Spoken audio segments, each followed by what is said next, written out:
Want to retire by 40? You've got to watch this video to the end. Hi, it's Maggie.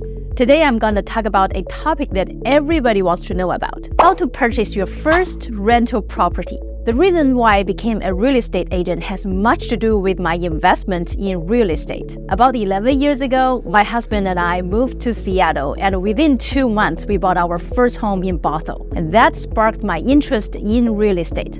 And I began to buy foreclosure properties, multi-family homes, and single-family homes for investment. To make house hunting and purchasing easier, I got my agent's license, and that led to my career in real estate today. I was fortunate enough to begin investing in real estate during the golden decade of the booming US property market. It's undeniable that whether you are looking for steady cash flow or long-term asset appreciation, US properties are a solid investment. Buying your first rental property can feel overwhelming, but don't worry, I'm here to walk you through the process step by step. Before we dive in, don't forget to subscribe to my channel for more tips on property investment in the Seattle area. Alright, so you're thinking about buying a rental property, right? But hold up, why exactly do you want to do this? Well, there are mainly two big reasons people go for this: cash flow and appreciation. Let's break it down. Cash flow, that's the money your property brings in every month from rent. Think of it like a hen that keeps laying eggs for you. You get a nice, steady stream of cash. And then there's appreciation.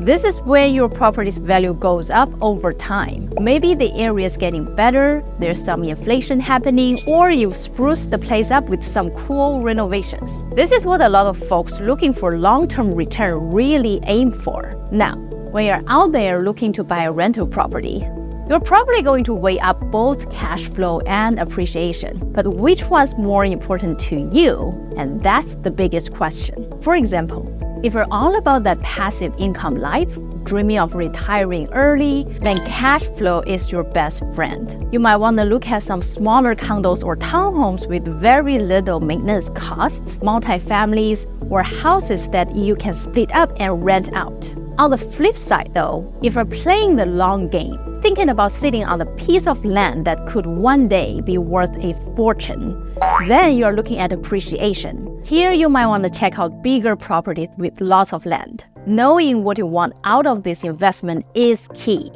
It makes the whole process, planning, house hunting, figuring out your return on investment, a whole lot smoother. Next, let's talk about getting your money in order. If you are going to dive into real estate, you gotta have a down payment ready. No other way around it. Most of the time, lenders in the US are looking for you to put down about 20 to 25% of the property's price. So let's say you're eyeing a property that is $500,000. You're gonna need at least $100,000 to $125,000 in your pocket ready to go. And also keeping in mind that the interest rate for investment property is around 0.5% to 1% higher than the mortgage for primary residence. So personally, I think it's smarter to put down more, especially with interest rates being what they are right now. It just makes your financial situation a bit more solid. Alright, moving on to the third step, house hunting. Let's dive into what it takes to find a great rental property. First thing first, before you even start looking at houses, get yourself a solid real estate agent. A good agent is like gold. They know the lay of the land, can spot the right places for your needs and budget, and trust me, they've got the inside scoop on the best deals out there. Once you've got your agent, it's time to start the search. In the US, you've got sites like Redfin and Zillow. They're free and pretty popular for scoping out real estate. If you're thinking bigger, like commercial properties over $2 million, you might want to check out sites like CoStar. Just a heads up, they do charge a pretty big membership fee. So to get an agent who has commercial real estate experience and resources, like myself, will save you a lot of money and time there because we all have access to some big commercial real estate sites. Okay, now let's get into some pro tips for picking out a good rental property. First up, the golden rule: location, location, location. If you're new to this, start where you know, your own city or areas you're familiar with.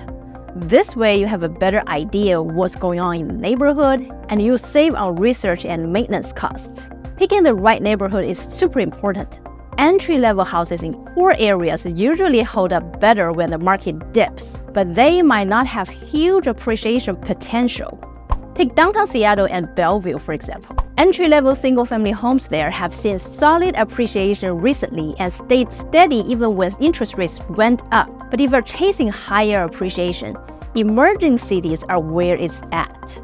Places like Bothell and Sammamish have been on the upswing, thanks to population growth and the remote work trend. Just remember though, the quicker a place is developing, the higher the risk of a bubble. Like what happened in Issaquah, where we saw a pretty steep downturn last year after the interest rate was doubled. Next, think about what type of property will be an ideal option for you. So single-family homes often see more appreciation, thanks to their land and potential for redevelopment, but they are pricier and offer lower rental yields. Townhomes and condos, well, more budget-friendly and easier to get, but they might not appreciate as much. Multifamily homes are great for rental returns since you can rent to multiple tenants, but it takes longer and more effort to resell. So if appreciation is your game, single-family homes are a good bet. But if you're all about the cash flow, consider places you can subdivide, multifamily homes, or more affordable and low-maintenance condos. Once you've decided on the type of property you want to invest in, you can then search for properties on websites and move on to the third step, calculating the expected return on investment. The return on investment is generally divided into two parts: appreciation return and rental return. Appreciation return is difficult to predict.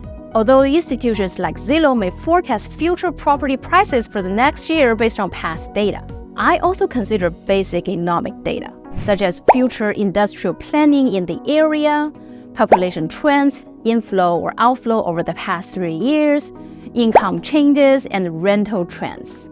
If there's planned growth in emerging industries, population influx, rising incomes, and increasing rents, the long-term appreciation potential should be good. On the other hand, calculating rental return involves two figures: capitalization rate, the cap rate, and cash flow.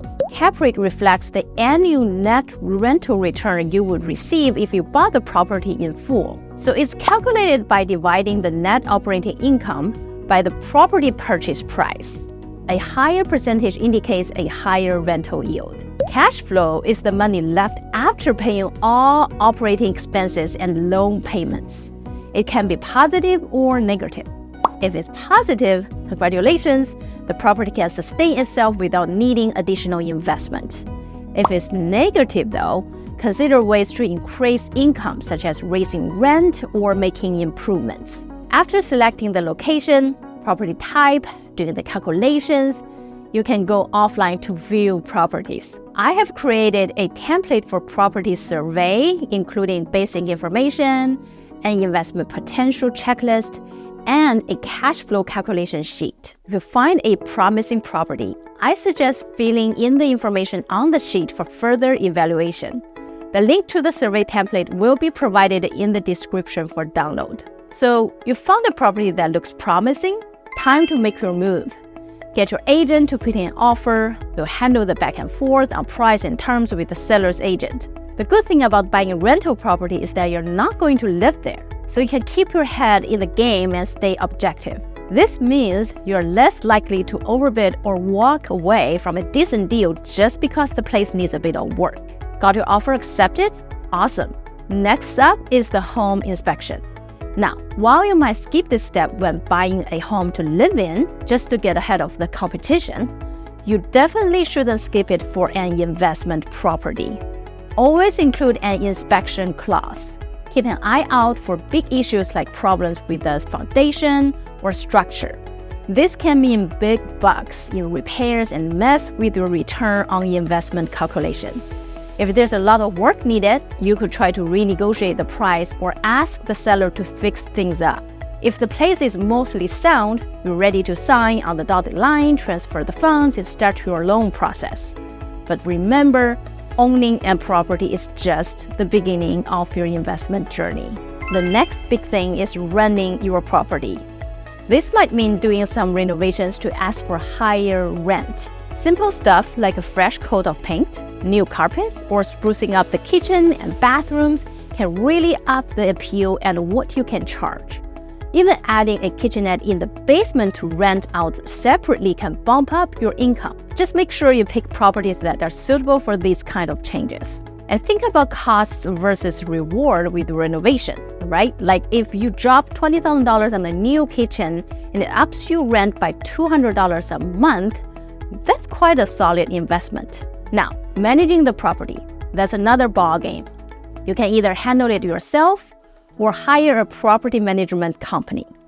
If you go with a company, you're looking at 8 to 10% of the rent going to them. But don't just go with the cheapest option. I've seen too many cut-rate companies either do a half-baked job or jack up the price on maintenance. If you decide to manage it yourself, well, sure, you'll save some cash, but it's going to take up your time.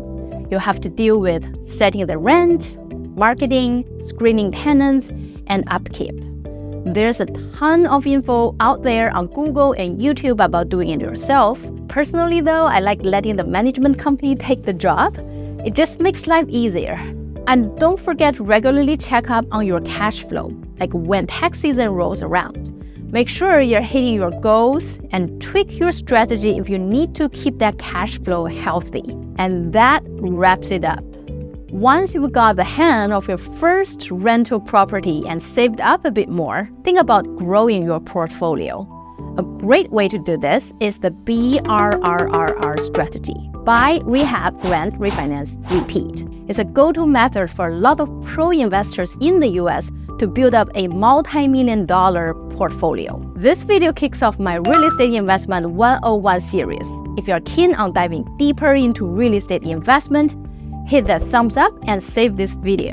Got questions about property investment? Drop them in the comments. I hope this helps you on your journey to buying your first rental property and reaching financial freedom. For more real estate insights, don't forget to subscribe to my YouTube channel and reach out if you have any questions. My contact info is down below. Thank you so much for watching, and I'll see you next time.